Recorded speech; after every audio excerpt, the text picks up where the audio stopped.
The purpose of Wealth Talk is to educate, inform, and hopefully entertain you on the subject of building your wealth. WealthBuilders recommends you should always take independent financial, tax, or legal advice before making any decisions around your finances. Welcome to episode 123 of Wealth Talk. My name is Christian Rodwell, the Membership Director for WealthBuilders, and I'm joined today by our founder, Mr. Kevin Whelan. Hi, Kevin. Hello, Chris, and good to be with you again. Yes, so it's that time in the month where we shine the spotlight on one of our members. And this month, that member is Mr. Paul Wareham.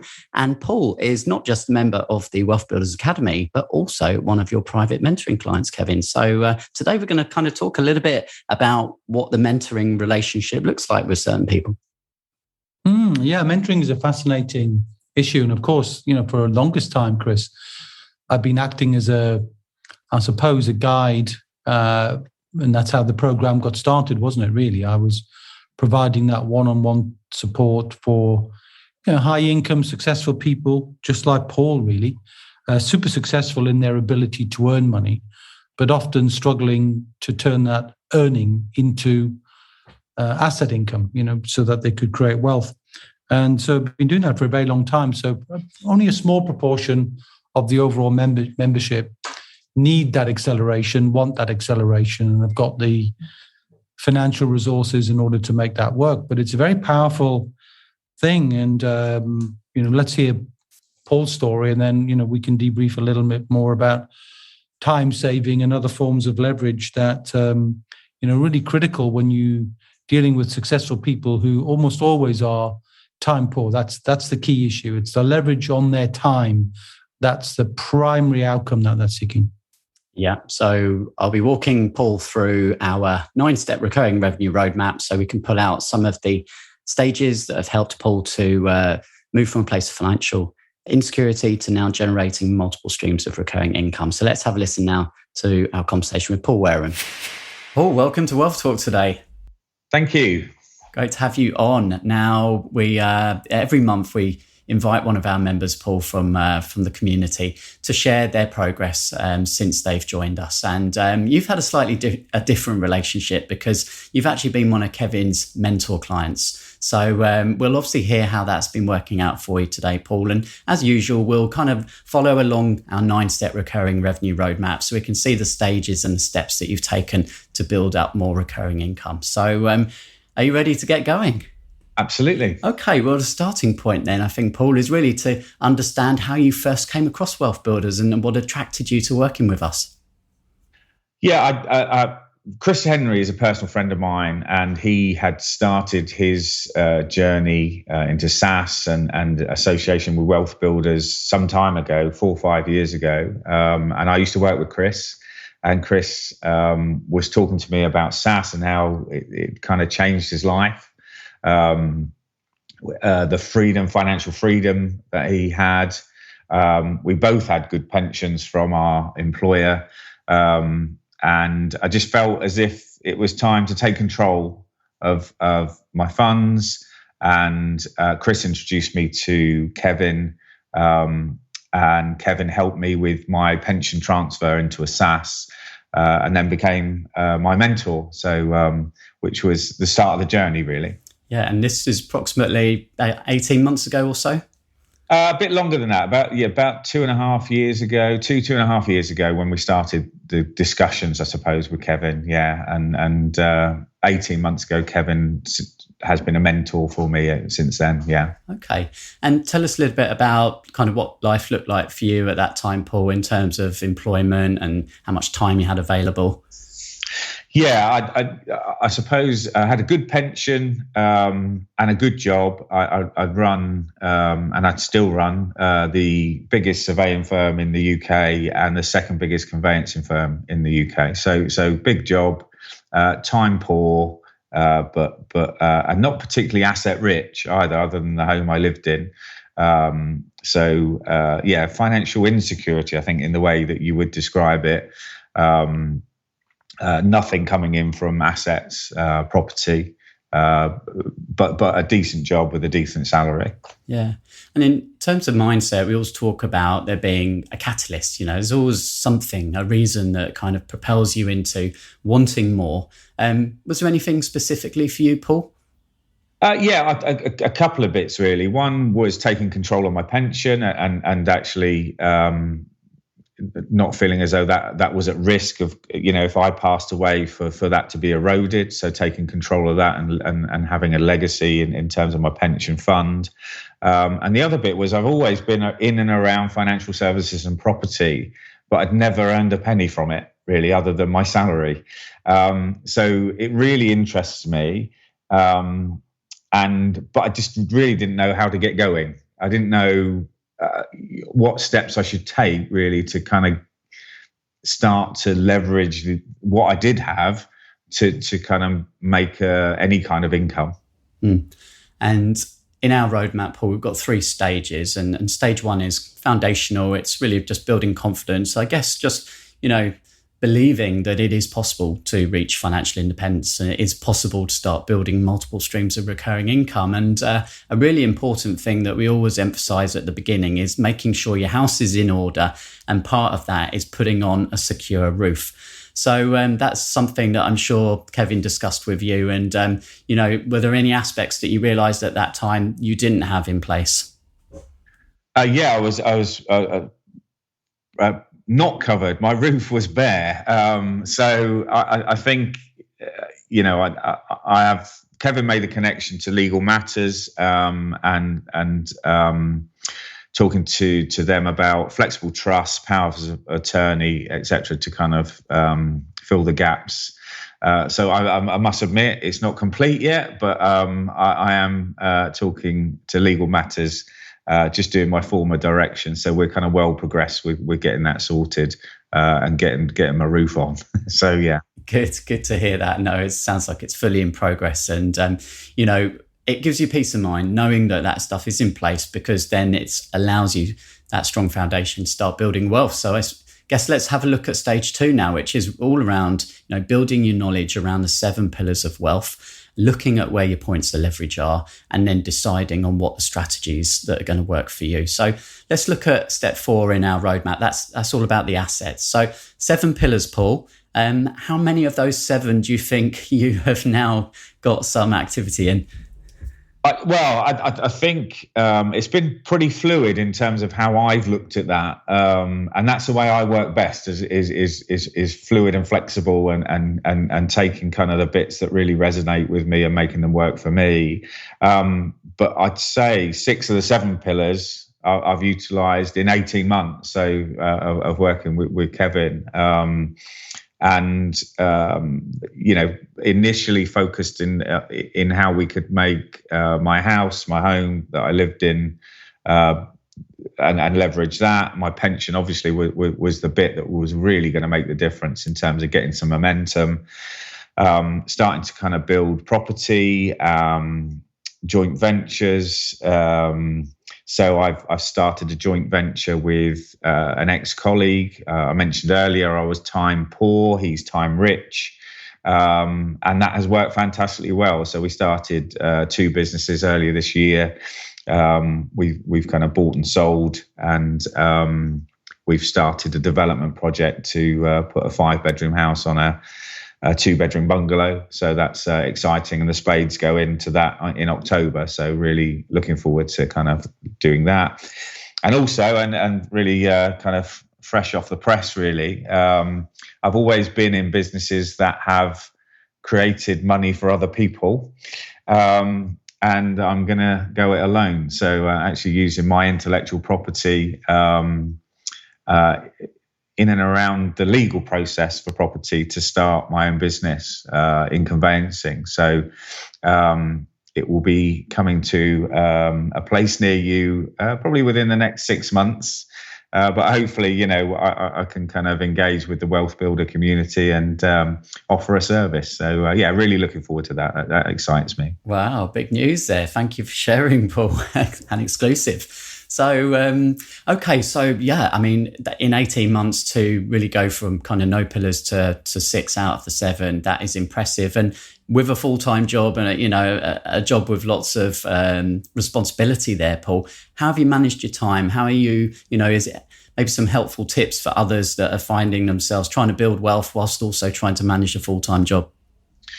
Yeah, I think if you're time poor, it's just about allocating the time. And Kevin kind of right from the off was saying it's probably half a day to a day a month. And that's to get you kind of your knowledge and your understanding up. And when I sat down with Kevin, there were 3 things really: confidence, connection, and knowledge. Not particularly in that order. And what I really wanted was security, because at the time we were going through Brexit, COVID had just hit, and I was just about to take a sizable sum from my pension and put it into effectively this self-managed scheme. So the security and understanding that the investments that I was making were going to pay back. I know there's no guarantee, but really doing the work on due diligence and things like that to make sure that what I was investing in was going to pay, and I wasn't going to lose the funds that I was kind of investing. So I think, I'd spend a little time, but focus absolutely on property, on those 7 pillars, on what you can leverage. And where you'll be amazed where you can get to in a short space of time, I think, once you focus.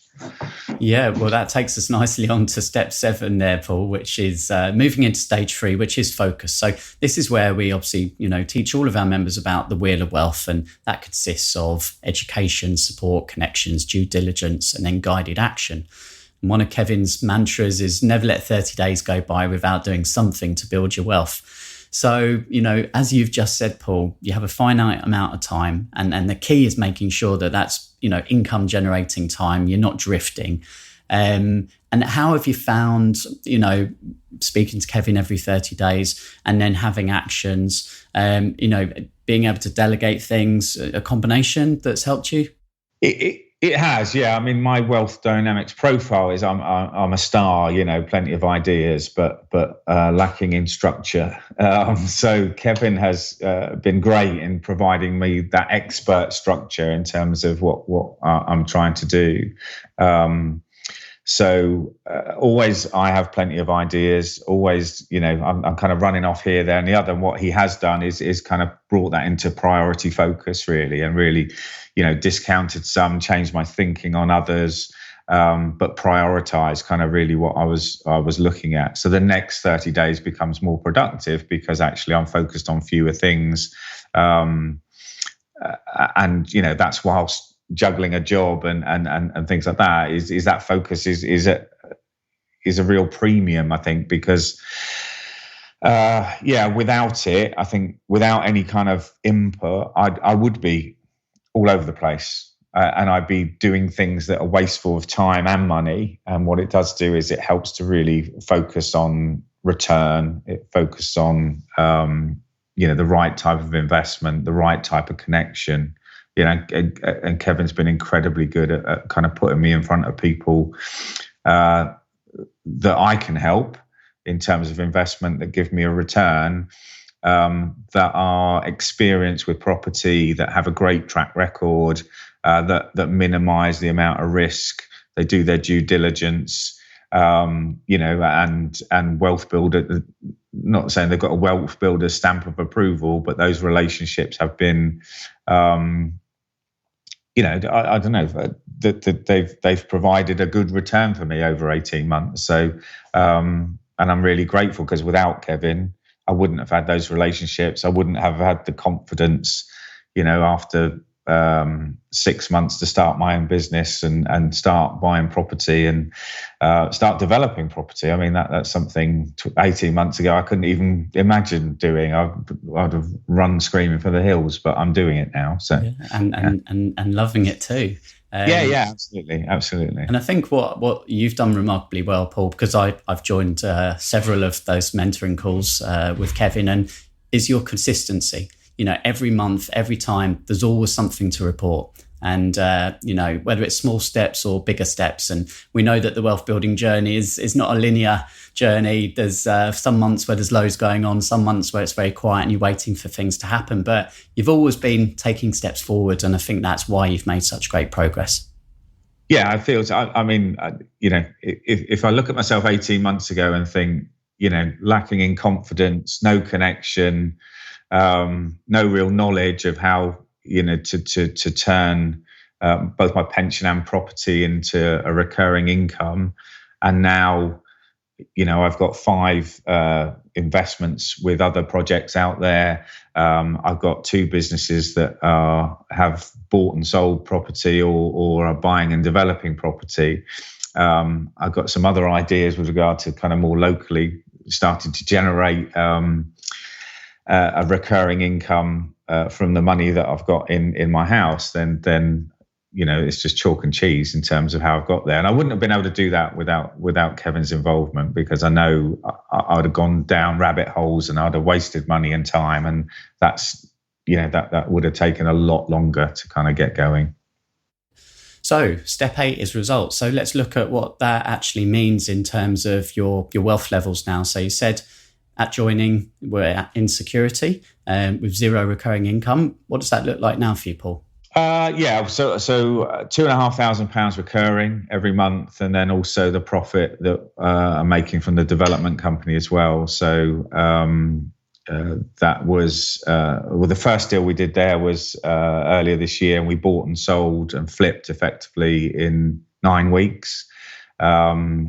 And that was £35,000 lump sum effectively that I made out of that transaction. So that was great. And then the project they're working on at the moment, which is a 2-bedroom bungalow to a 5-bedroom house, that won't mature until kind of spring next year, but that will be in the region of £100,000 return for me. So that's, those kind of numbers and that return is something I could have only dreamed about 18 months ago. And results can come, as you rightly say, as capital or cash flow, and both are good. We obviously measure the wealth levels in terms of recurring income. So does that put you around about security level now then, Paul? No, not quite. But having just taken on a bigger mortgage in a bigger house, then I need to do a bit more work. But if I can repeat, I will repeat what I've done in the last 18 months in the next 18 months, then I'll certainly be a long way towards that. Fantastic. Okay. Well, the journey's good so far. The final step really is accelerate. So I guess just looking forwards, as you've mentioned, Paul, to the next 18 months, what do you think are going to be the key things that are just going to keep you on track and continue to build that wealth?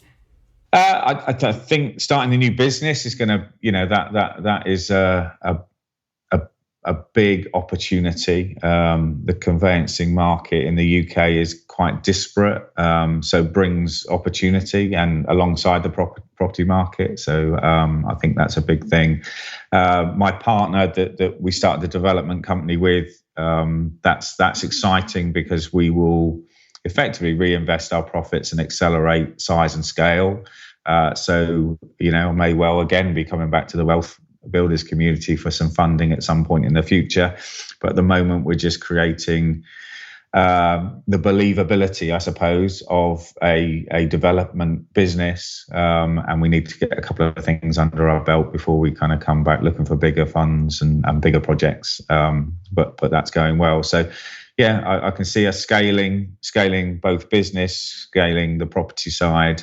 And then aside from that, personally, I'll also be looking to do some more local things. That will be kind of buy, refurbish and rent projects that are more local to me. And I'll be doing that with my son, which is great to involve the family as well. So. That's brilliant. Yeah. And very much this is about creating a family wealth business and a legacy. So nice that, you're now bringing your family into it. Indeed. Yeah. Good. Paul, thanks so much for sharing with us today your journey, and we'll perhaps catch up in 18 months' time and see how you are at that point. All right, Christian. Thanks very much. Cheers. Okay, so Paul's journey there, a few things for us to dig into a little bit deeper and see how the difference between perhaps coaching and mentoring is, Kevin. But before we do that, We've got more reviews on Trustpilot this week. So thanks to Stephanie, who says the Wealth Builders Academy is a treasure trove of insight and information, along with a step-by-step process to follow.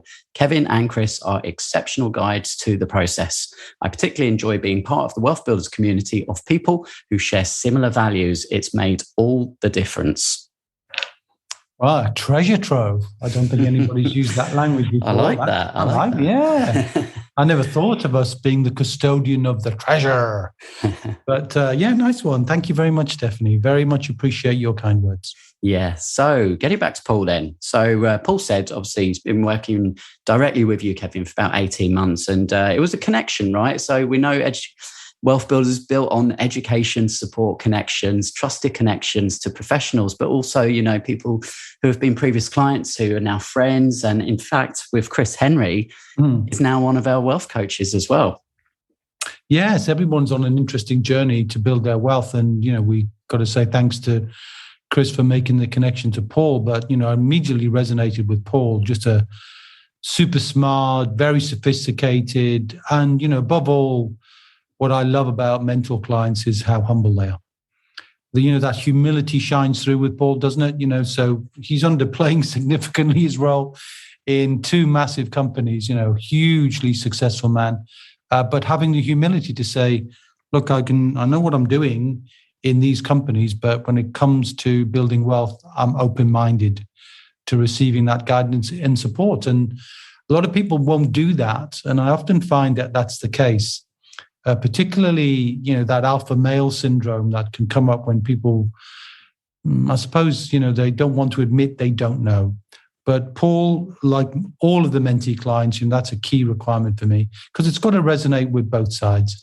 They've got to be a great fit for me and I've got to be a great fit for them. And I have to say, Paul was just a perfect person to work with because he took his time, but he was willing to take action quickly. So he took his time evaluating his thinking, but then immediately turned it into action. And I was very impressed, as you can see, that moving from an accelerated journey, most people are getting to financial security and then onto independence within 5 years, and he's done a significant job within 18 months. And some of that was going through some major changes in those businesses, which took his eye off the ball for a while. So I think he's probably had a condensed version of that, if truth be told.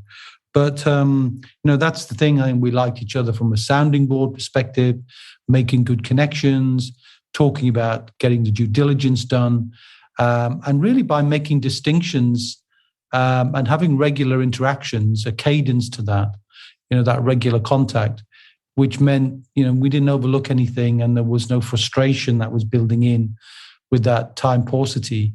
Having achieved anything this month, because we always had that regular catch-up call. And he was also great in terms of his contribution in the community. He was always willing to share what he was doing. He was open to that. So just a perfect mentee candidate, really. And so thrilled to have worked with him. Yes. And we know everyone has a different catalyst. Everyone has a different reason why. For Paul, he just really wanted to take control and leverage some of the assets that he built up in his life. And we see that, don't we, with people who've been in, in corporate roles, been employed for a long time. There is often that point where they say, well, actually, how can I start shifting some of this focus? So I'm not making someone else wealthy, but I'm now starting to build my own wealth. And that's kind of the point that Paul is at. And he dropped a bit of an exclusive there, letting us know that he's going to be moving on and setting up his own business, which is fantastic news. Well, exactly. I mean, he as he said, he's dived into, all of the pillars with enthusiasm and gusto. And I think he's made more connections. You can tell he's so confident now and he's already built capability. And if you do those things, build confidence, create more capability and build more connections, you're on a path to success. And there's no doubt about it. I don't think Paul needs me now. He's already equipped himself with what he needs. And I think he'll be a star, not just in profile, but in terms of results very soon. Yeah, the wheels are absolutely in motion for Paul. And just a final point, Kevin, I think important for us to pick up on is that differentiator between capital and cash flow. So we know step 8 is results, and results are not just focused on money. Results can come in all shapes and forms, more confidence, more knowledge, more connections. But, in terms of the financial results, we measure cash flow, but capital is also a nice key part. And Paul talks about that as well. Great point there, Chris. I think certainly as far as wealth building is concerned, the reason we focus on cash flow being the preeminent measure is because cash flow is what fuels life. So if you've got an income coming in of £10,000 a month and your living expenses are £5,000 a month, then you've got that predictable wealth subject to you just keeping things in balance all the time. Make sure if you've got leverage and so on. But equally, you can build wealth through the accumulation of capital. So we always like to measure net worth as well, because if you're significantly increasing the value of something, whether it's a piece of property, whether it's in your pension, whether it's in an investment plan, then of course you can take some of that capital out and you can either use that to reinvest to gain cash flow, or you can spend some of that capital gain as part of your cash flow. So if you make 100,000 in profit, from a property, let's say, as an example, then that money's in your business bank account, and then you could either spend that or reinvest that. And generally speaking, what we prefer to suggest in Wealth Builders is as you make gains, you identify your gains, and then you bank some of those gains, almost like planting new seeds, with the fruit of those seeds being future streams of income or immediate income, just depending on what you need. So yeah, good point, Chris. So we need to measure both, don't we? In terms of our wealth thermometer, the cash flow coming in each month, and Paul's done an impressive job of building that up, and also the capital that we accumulate from different investments in different pillars that accumulate in different ways. Absolutely. And we send out a big A1 wall chart to all of our members, which we call the wealth chart. And that has the asset income thermometer on there, which obviously they can top up as and when that income flows. But, if you are not a member, you can still grab a copy of that chart. And if you want to go and have a look at that, head over to wealthbuilders.co.uk/wealth chart, and we'll pop a copy in the post for you. Yeah. And it's good to see, when we have our mastermind community, Chris, when we have our Q&A session once a month as well, we see all the wall charts in the background. Yes. In the background. It's all good fun, and those thermometers on the rise, and that's language we see, adding more to our thermometer. So, but both of those are equally important measures. Yeah, well, congratulations goes out to Paul once again on his great progress. Thank you, Paul, for sharing today. We hope you enjoyed listening. And Kevin, we will catch up same time, same place next week. And until then, my friend, see ya. We hope you enjoyed today's episode. Don't forget that we are constantly updating our resources inside the Wealth Builders membership site to help you create, build, and protect your wealth. Head over to wealthbuilders.co.uk/membership right now for free access. That's wealthbuilders.co.uk/membership.